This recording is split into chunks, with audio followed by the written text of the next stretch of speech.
அல்லாஹ்வுடைய தூதர் உருவாக்கிய சஹாபாக்கள் இவர்களை பற்றி அல்லாஹ் என்ன சொல்லுகிறான்? அல் குர்ஆனிலே ரலியல்லாஹு அன்ஹும் வரது அன்ஹும், அவர்களை அல்லாஹ் பொருந்திக் கொண்டான், அவர்கள் இறைவனுடைய திருப்தியை பெற்றுக் கொண்டார்கள், அவர்களை அல்லாஹ்வும் பொருந்திக் கொண்டான் என்று சொல்லுகிறான். இவர்களை அல்லாஹ் பொருந்திக் கொண்டதன் வெளிப்பாடு என்ன தெரியுமா? அல்லாஹ் இவர்களை பொருந்திக் கொண்டதன் வெளிப்பாடு ஃபஅல்லஃப பைன குலூபிக்கும், அவருடைய உள்ளங்களுக்கு இடையே உள்ள இந்த பிணக்குகளை எல்லாம் வெளியேற்றி அவர்களை அல்லாஹ் தஆலா சேர்த்து வைத்தான். ஃபஅஸ்பஹ்தும் பினிஅமதிஹி இஹ்வானா, அப்படி செய்ததன் விளைவு, அல்லாஹ் உங்களை பொருந்திக் கொண்டதன் விளைவு, ஒருவருக்கொருவர் நீங்கள் சகோதரர்களாக மாறினீர்கள். இது அந்த அல்லாஹ்வுடைய திருப்பொருத்தத்தின் விளைவாக இருந்தது. அந்த சஹாபாக்கள் அல்லாஹ்வுடைய திருப்பொருத்தத்தை பெறுவதில் அல்லாஹ் அவர்களை உயர்த்தி சொல்லுகிறான். அல் குர்ஆனில் அல்லாஹ்வுடைய ஷஹாதாவை பெற்றுக் கொண்டவர்கள், அல்லாஹ் அவர்களுக்கு சர்டிபிகேட் கொடுக்குகிறான், அல்லாஹ் அவர்களை பொருந்திக் கொண்டான் என்று கொடுக்குகிறான். அப்படித்தான் இந்த உலகத்திலே அந்த சஹாபாக்கள் வாழ்ந்தார்கள்.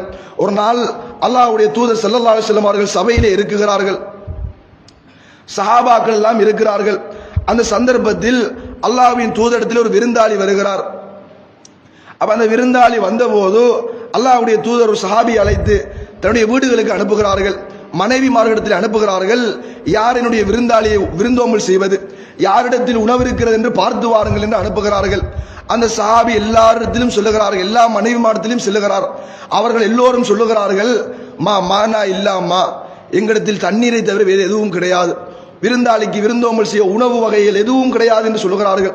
சொன்னபோது அல்லாஹ்வுடைய தூதர் ஸல்லல்லாஹு அலைஹி வஸல்லம் இந்த செய்தி வருகிறது. அல்லாஹ்வுடைய தூதர் சபையோரிடத்திலே கேட்கிறார்கள், அந்த சஹாபாக்களிடத்திலே கேட்கிறார்கள், யார் என்னுடைய விருந்தாளியை கண்ணியப்படுத்துவது என்று கேட்கிறார்கள். கேட்டபோது அபூ தல்ஹா ரலியல்லாஹு அன்ஹு அவர்கள் எழும்புகிறார்கள். எழும்பி நான் யா ரசூலல்லாஹ் என்று சொல்லுகிறார்கள். இவர் எழும்பி நான் என்று சொன்னபோது இந்த தோழருடைய வீட்டில் இவருக்கு உணவு இருக்கிறதா என்று தெரியாது. இவர் எழும்பி சொல்லுகிறார், நான் யா ரசூலல்லாஹ் என்று சொல்லுகிறார். அல்லாஹ்வுடைய தூதர் இடத்திலே பாரம் கொடுக்கிறார்கள். இவர் அந்த விருந்தாளி அழைத்துக் கொண்டு மனைவி இடத்திலே சென்று செல்கிறார்கள். அக்ரிமி லைஃப ரசூலில்லாஹி ஸல்லல்லாஹு அலைஹி வஸல்லம், அல்லாஹ்வின் தூதருடைய விருந்தாளி கண்ணியப்படுத்துங்கள், விருந்தோம்பல் செய்யுங்கள் சொல்லுகிறார்கள். சொன்னபோது மனைவி அந்த அபூ தல்ஹா ரலியல்லாஹு அன்ஹு இடத்திலே உம்மு சுலைம் ரலியல்லாஹு அன்ஹா அவர்கள் சொல்லுகிறார்கள், இன்று உங்களுக்கும் எனக்கும் உணவு கிடையாது, குழந்தைகளுக்குரிய உணவு தான் இருக்குகிறது, குழந்தைகள் தூங்குகிறார்கள், எலும்பினால் அழுவார்கள், அந்த குழந்தைக்கு கொடுக்க வேண்டும் என்று சொல்லுகிறார்கள். சொன்னபோது இந்த அபூ தல்ஹா ரலியல்லாஹு அன்ஹு அவர்கள் சொல்லுகிறார்கள், குழந்தைகளை தூங்க வையுங்கள், தூங்க வைத்துவிட்டு அக்ரிமி லைஃப ரசூலில்லாஹி ஸல்லல்லாஹு அலைஹி வஸல்லம், அல்லாஹ்வின் தூதருடைய விருந்தாளி வந்தவர் கண்ணியப்படுத்துங்கள் என்று சொல்லுகிறார். சொன்னபோது அந்த மனைவி அந்த உணவுகளை எல்லாம் எடுத்துக்கொண்டு வைக்கிறார். அந்த உணவு ஒருவருக்கு மாத்திரம்தான் போதுமானதாக இருக்கிறது. அந்த நேரத்திலே அபூ தல்ஹா ரலியல்லாஹு அன்ஹு அவர்களும் அந்த சபையிலே அமர்கிறார்கள் சாப்பிடுவதற்காக வேண்டி. அவர் சாப்பிட்டால் விருந்தாளி வயிறார சாப்பிட முடியாது. அந்த நேரத்தில் அபூ தல்ஹா ரலியல்லாஹு அன்ஹு அவருடைய மனைவி உம்மு சுலைம் ரலியல்லாஹு அன்ஹா அவர்கள் விளக்கை சரி செய்வது போன்று விளக்கை அணைத்து விடுகிறார்கள்.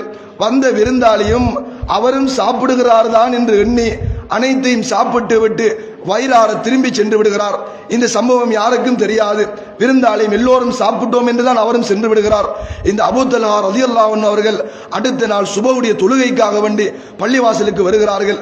வந்தபோது அல்லாஹ்வுடைய தூதர் ஸல்லல்லாஹு அலைஹி வஸல்லம் அவர்கள் அவரை பார்த்து சொல்லுகிறார்கள், கத் லஹீகல்லாஹு பி ஃபிஅலிகுமா லைலிகுமா ஹாதா, நீங்கள் இரண்டு பேரும் கணவன் மனைவி, நீங்கள் நேற்று இரவு அல்லாஹ்வுடைய தூதரின் விருந்தாளிக்கு விருந்தோம்பல் செய்த விதத்தை பார்த்து அல்லாஹ் சிரித்து விட்டான். அல்லாஹ் தஆலா உங்களை பார்த்து சிரித்து விட்டான்.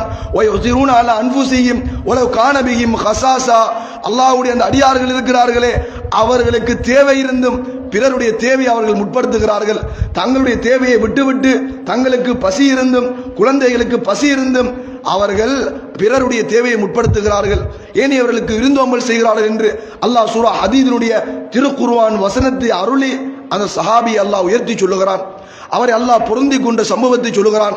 அந்த சஹாபாக்கள் இதற்காக வேண்டித்தான் இந்த உலகத்திலே வாழ்ந்தார்கள், இதற்காக வேண்டி தங்களை அர்ப்பணம் செய்தார்கள். ஒருவருடைய நோக்கம் ஒன்றாகத்தான் இருந்தது, இறைவனுடைய திருப்தியை பெற்றுக்கொள்ள வேண்டும் என்பதாகத்தான் இருந்தது.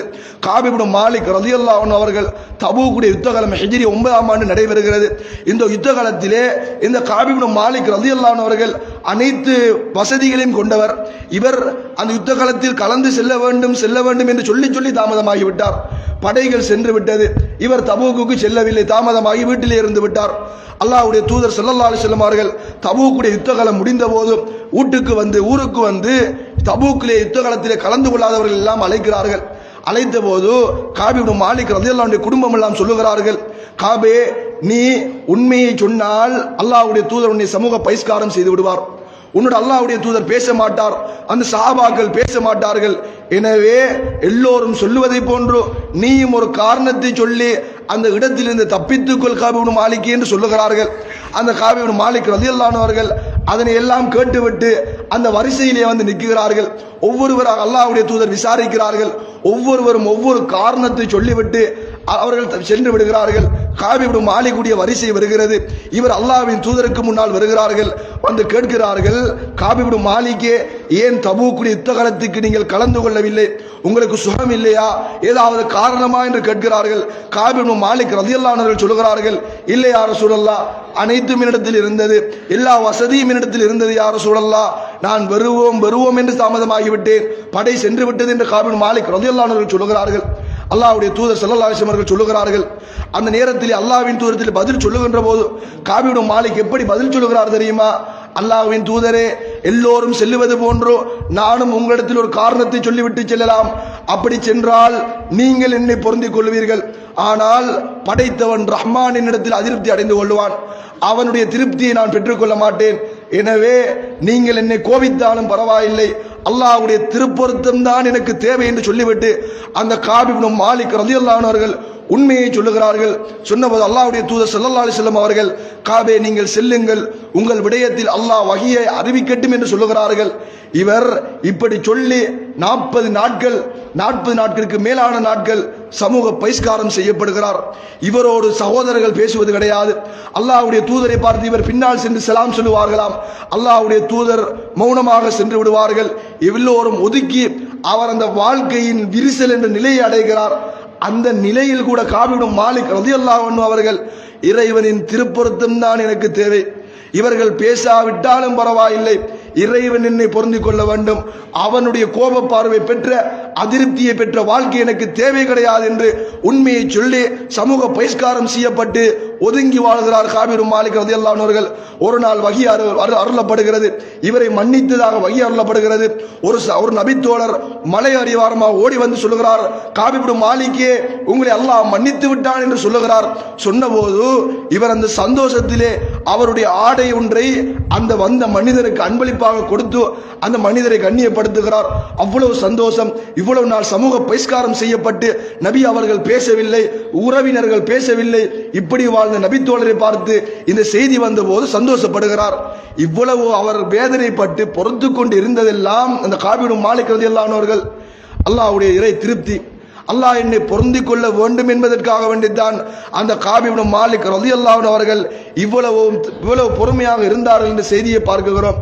அருமைக்குரிய இஸ்லாமிய சகோதரர்களே, அல்லாஹ்வின் நல்லடியார்களே, அல்லாஹ் தஆலா அல் குர்ஆனிலே சித்திகீன்கள், சுஹதாக்கள், நபிமார்களுடைய வரலாற்றை சொல்லுகிறான். இந்த சஹாபாக்களை சிறப்பித்து சொல்லுகிறான்.